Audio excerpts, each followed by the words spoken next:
Hey guys, David here, and welcome to Digital Outlook. Guys, I sure hope you have had an amazing day thus far. Have there ever been some wild things happening in this digital asset space, to be sure? Now guys, I put out a video this morning where we were talking about how, hey, listen, Brad Garlinghouse may very well, be offered a position on the advisory council, the crypto advisory council, and man alive, the firestorm that seemed to create in the comments section really surprised me, because I didn't think that this was such a major controversial thing. But a lot of folks are out there and they're saying stuff like, hey, listen, if, Brad Garlinghouse got in there and he's on the advisory council, well, how is that going to be unbiased? Because, he's going to say, oh, well, XRP and the XRP ledger, that's where the U.S. should go for this, that, and the other thing.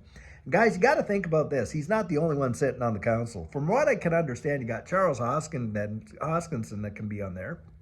Of course, you're talking Cardano there. Obviously, there's going to be some Bitcoin folks, I would imagine, and a few, people from, the Ethereum crowd, maybe Mike Novogratz, I don't know.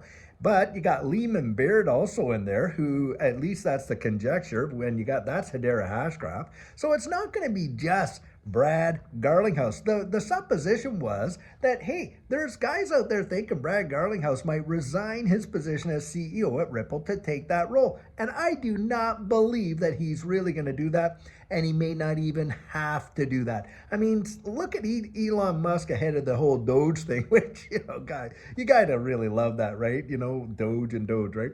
But needless to say, he's still sitting there above, on the whole Tesla deal and stuff like that, yet he's working on this thing. Guys, it's entirely possible. And remember this, in this digital asset space, you're going to see, it doesn't matter who they are. When you're advising somebody, everybody advising you, they've got a bias. It's up to the decision maker as to, what's the baby and what's the bathwater in terms of the, the advice that they get. And that's the bottom line right there. Now, what I want to talk about really is this. So a news article just came out. It was a couple hours ago that I saw it, at least on the platform that I saw it. Now, maybe there are others. But Jeremy Hogan was out there and he was, presenting a really strong argument as to why XRP may very well end up being on the U.S. Strategic Reserve as an asset. And you have got to really read this. I'm going to put the link right down there in this video. And the thing is this. When you're talking about a strategic reserve, Jeremy Hogan's argument is, look, guys, it's not about crypto ideals and, oh, what's the best, digital asset here, digital asset there. It's about the value of what these assets could be going forward. And he kind of likened it to, hey, a gold reserve and things like that. It's holding on to various assets from various sectors in the U.S. economy that could very well secure and insulate the United States from some major hurdles should we face them in the future. And that's the point of a strategic reserve. And absolutely, XRP would fit that bill. Think about this. It wasn't long ago. When Judy and I were buying XRP, it was only like, the lowest we ever bought it was around 10 cents. And then, of course, 17, 20, and we bought some at all different prices and what. But needless to say, it was not that long ago, that we saw XRP in the 40 and 50 cent range, right?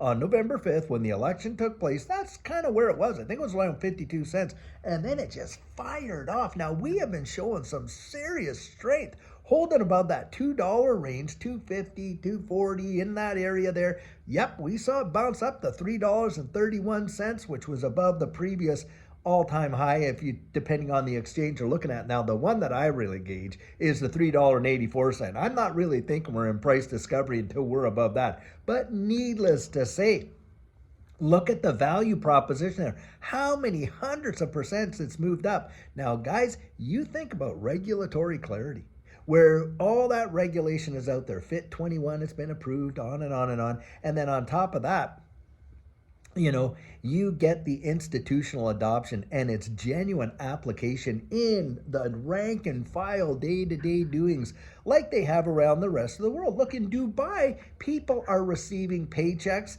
in XRP. In fact, you can actually do that here in the US. But the thing is all the very merchants and things like that, they are also able to accept it as a form of payment. Now that is massive. And think about if we saw an environment like that for digital assets here, where average people were just using their phone, tap, tap, tap, tap, tap, and it was crypto. Could be XRP, could be Hedera Hashgraph, could be XLM, could be whatever, could be Bitcoin, spend the bits or whatever. My point is this, when you get that kind of massive utilization, guys, where do you think the value of these assets are going to be then? Big, big, big. And at that point, do you not think that that would be a tremendously massive deal to have sitting in the U.S. Strategic Reserve? Well, I certainly do. And on top of that, think about this. You got the escrow sitting here, and boy, has there ever been some conjecture about this, whether or not the U.S. government could actually come in and buy up that escrow as it's released month by month. And in fact, hey, maybe they're not even going to have to buy it. Perhaps if there's any kind of a settlement here, something involved with the escrow could play a part of that. The deal maker that Trump is, it would not surprise me if something like that came along.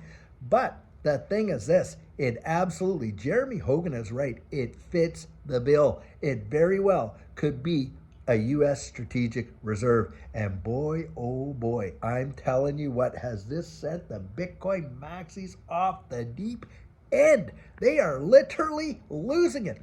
Because guys, in their estimation, they thought that that was a guaranteed spot. It's almost bequeathed to them and all this kind of attitude and whatever with there can be only one kind of like philosophy that they have, which really blows my mind because when you read the Bitcoin white paper, you find out that what they really wanted it to be was a means of consideration, a transactional value point. But because the technology is not so great in doing that, maybe it was when it was the only, kid on the block, of course. But now that it's not, what's the narrative? Oh, well, it's a store of value. It's a store of value. It's digital gold. It's all that. That is not what the white paper intended for Bitcoin to be. It did not intend it to get the designation of digital gold and be the only store of value that there is. Now, I'm not against Bitcoin. In fact, I think it's phenomenal.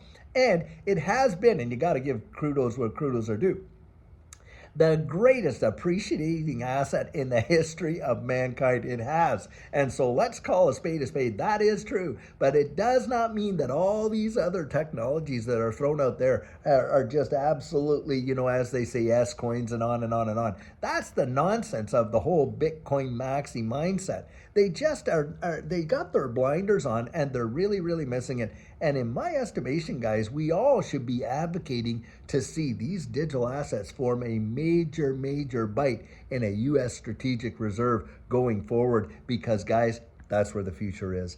And we want to get there together. Now, of course, not all the 30,000+ of them are going to get through the door. Same thing as when we were dealing with the advent of the internet. I mean, come on, you could have, remember the dot-com bubbles, that those of us that had lived through that? I mean, you had websites, just the domain name alone was worth millions of dollars and people were speculating on that. It shows you how little they understood about the space. Now, yeah, you got your winners that came out of that and your survivors. And that's what I think we will see in this digital asset space. It is going to be like that. And the ones that I think that are going to really, really, really make it are the ones that are providing genuine utility and solving global problems on a massive scale for people around the wide world. Think about this. One of the big applications you're seeing in this digital asset space, XRP and XLM, by the way, tackling this, banking of the unbanked. Do you realize how many multiple tens of millions have no access to the financial services that we take for granted right here? A lot. It is crazy. And that is an untapped resource that the banking sector has been salivating over for years, but having no mechanism to bring it to reality. Well, now they do. And guys, I'm going to tell you something. I have made about 5 trips over to Rwanda, doing mission trips and things like that. I have literally seen it where they have thrown up cell towers and handed out cell phones and taught people literally how to use those things. And those folks over there, man, with MTN and all that, and for those that have been there, you know what I'm talking about. They are way further ahead, when it comes to their commerce and using these digital means as means of consideration and settling payments. And that it is truly wild. And from a people group that, look, don't have the access to the education that we do or the financial services we do. Now you start opening that up into the wide world where you are banking all of the unbanked, it is going to be a tsunami of adoption around the world. And that's where you're going to see the major, massive levels of value in this ecosystem literally take off into the atmosphere. I really do believe that. I believe we're on the threshold of probably the greatest wealth transfer in the history of mankind in terms of value. And a lot of people are just completely oblivious to it. Even now, yes, it has picked up some steam. A lot of new people getting in. And I'll tell you what, even at these prices, you need to count your blessings, because I genuinely believe the bulk of the people that are just not aware, it's going to come in seamlessly, guys, just like these phones right here and how we communicate it.